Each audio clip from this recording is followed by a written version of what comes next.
I was just at the post office shipping all of your FYD orders and got a phone call from my buddy Jason about a certain car. I had to actually refresh my memory on this car that was around the same sort of time that Max Power came off sale. It was a car that was sort of inspired by Max Power and stuff, so we're going to have a look at it today, see what condition it's in for some upcoming work. Should be a good day.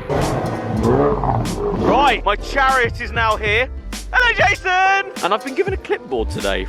Not sure what that's all about, but we're going to go and assess this car because apparently that's what's going on. I've been given a clipboard, that's what's happening. All right, mate!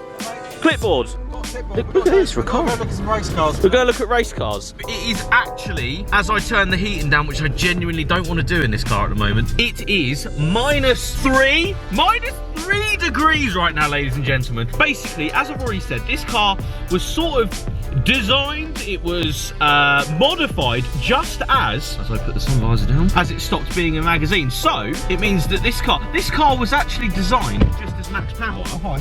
I've got some equipment. I've got this, I've got a torch. I was telling everyone, this car was sort of designed and modified just as the Max Power era was over. Yes. It was literally like that. Let me put the seatbelt on. We select sport mode this early? Yeah, we select sport mode because, I mean, why wouldn't you want to select sport mode? Should we do the military road? Let's go military road, yeah, let's do that. Go this way. Yeah! Now, of course, in minus conditions, the only car to really take is the Focus RS because it has all of the power and all of the drive for these sort of conditions. The one thing is, this isn't like riced at all. You know, it's not fully right. Yeah, it's not fully riced yet, but it's got like things that I'm going to point out that were like a really big deal back then, like the Kai wheels, the KEI wheels, the multi-spokes that I think are still on it. They were like the biggest thing to get back in the day. And it's got Lambo doors, as you can see from the thumbnail. Lambo doors. Yes. Actual Lambo doors. That's why we're going, because I just want to go up and down with the doors. It actually has been sat for a while, I think, It's been sat for a while, and he wants us to give him some inspiration. Yeah, because it needs to get either back on the road or it needs to be modified more. Basically, when I had my Mark 5 Golf, this Golf was like done up. Yeah. So I always like looked at it for inspiration back in the day. It had a carbon bonnet, it had some weird ass body kit, which might still be on it, I'm not really sure. But it was cool and it was done really, really well. We are gonna see what that car looks like now after it being...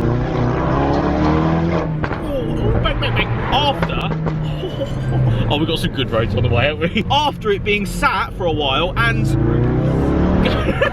and going back through my mind and remembering what this car was like back then. And then seeing it now, it's going to be good. I like this day, it's going to be good. Yeah! Race! Slippery!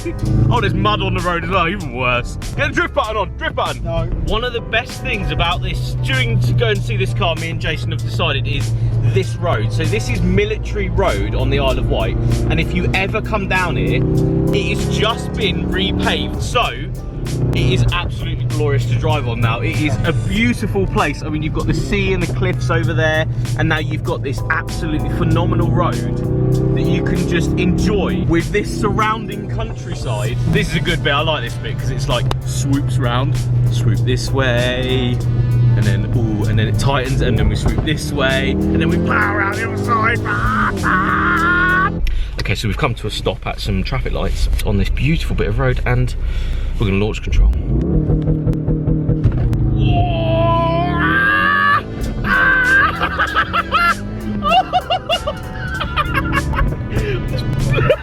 That's so fast. I want to do that again. That's so good. Let's do it. Right, we're doing it again. How much fun can you have on the way to shoot this car? Right, we're ready. If you want to just watch my foot.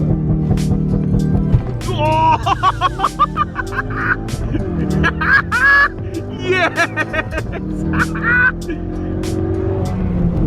Oh!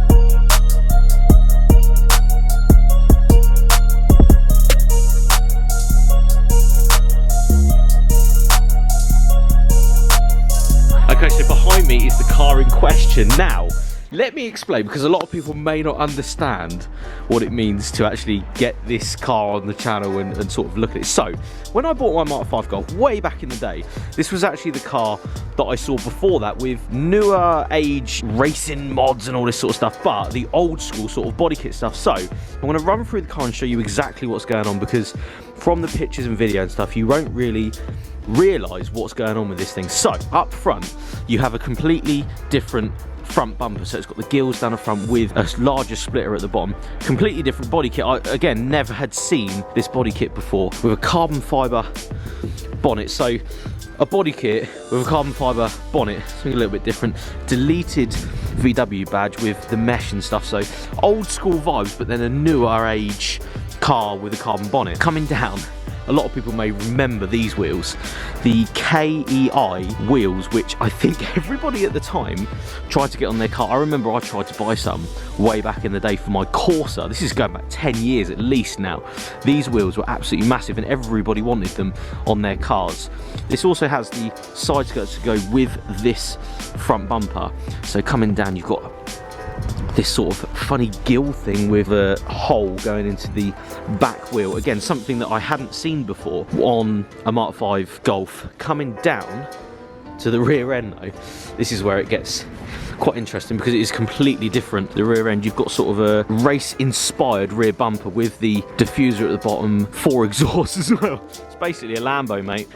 Basically a Lambo. I was just trying to explain that it's a new car. So this was brand new bought when these came out in 04, I think. And the body kit was old school, but on a new car, but it was race themed. It's hard to explain really, because there's racing elements, I think the word is, but it's not ricer, and it's a little bit different really, because you have the race wheels. Yeah, that's it. Yeah, that's exactly what this is. It's German styling, but sort of max powery, but not max power. Yeah, like that sort of vibe. Again, with this spoiler, it's a bigger spoiler, so it's sort of max powery, subtle, but it's really hard to explain what is going on here. It's coming down, yeah, it's coming down to the old JW Auto Shop, because this car has been sat for years, collecting dust. You know, it's started to perish in places. So you are the guy that's going to do it right up. Yeah, he's going to play with bits and bobs. And we're gonna wet flat it, and we're gonna show shine this car. Show shine it up, because I think it needs to be brought back to life, really. Still got it. I know, I literally cannot believe this car still exists. It's funny, and this bit is the funniest bit. Are we ready? Just a normal door, mate. Nah. Yeah, ladies and gentlemen, it's got Lambo doors. This is what I'm talking about. The older Mark III guys would get this, I think. ABT, the Riga sort of design of the German body kits and stuff, but on a newer car, but it's got Lambo doors and it's got carbon. It's a hodgepodge of coolness. Yeah, oh yeah. This is what the Fiesta should look like. It's actually mad that these doors are still on here as well. It's true testament, like, build quality. I must admit, the build quality is fantastic. But I know a lot of people, again, won't understand why I've got excited about this car, but it's like the first one I ever saw, Mark 5 shape, with this body kit, with those wheels that everybody wanted at the time. Lambo doors, because it's like old school, but new school, but old school, with the carbon bonnet. It's just like a bit random, but it works. We're going to bring it back to life. We're going to bring it back to life too. I'm gonna come and see it. Yeah, because this is, I'll go through like the bodywork that's going to be done. The front bumper's had a little nick in it, and obviously I think this is probably fiberglass, isn't it, this front bumper? So it sounds like a Lambo. And coming down, the rear quarters need to be done, rear bumper needs to be done. There's just a lot of age-related things where it's been sat, and we're going to fix it up. We're going to make it nice. I just can't believe the Lambo doors are still on it. Let's just go up again with the Lambo door, shall we? Comes out, which is a good amount of space to actually get in and out of the car. You don't ever have to actually do that. Oh, strengthened Just rods. strengthened, very nice. And then if we go up, oh, she's got some weight to her, that door, isn't she? Look at that. Look at that. That is so cool. Again, we love to put rice stuff on this channel, and although this isn't full on rice, I don't think, it's not like what we've shown in the past, but it's something yeah, it's very, very different. It's the German rice, I think I'm going to call this. It's like max power, but in Germany. Yeah. That's what I'm going to go for. Like ABT styling, but not ABT. Lambo doors, it's proper random, but I really like it. And get a 14 grand Golf and do that to it. Yeah, like when I first saw this, I could not believe it. This was a brand new car with this kit on that I'd never seen before, with wheels that everybody wanted, with Lambo doors, and it was like, what? And we're going to resurrect it. Yeah. Resurrecting. That's what it's all about. End of February. End of February. We're gonna look I'll be covering it. Don't you worry about get it that. into paint, and then we'll get it done to us in March. Yeah. We're booking for, so Yeah. happy days. Sounds good, doesn't it? It's just nice that we can resurrect something like this. I appreciate it. So many gems on this island. So many gems.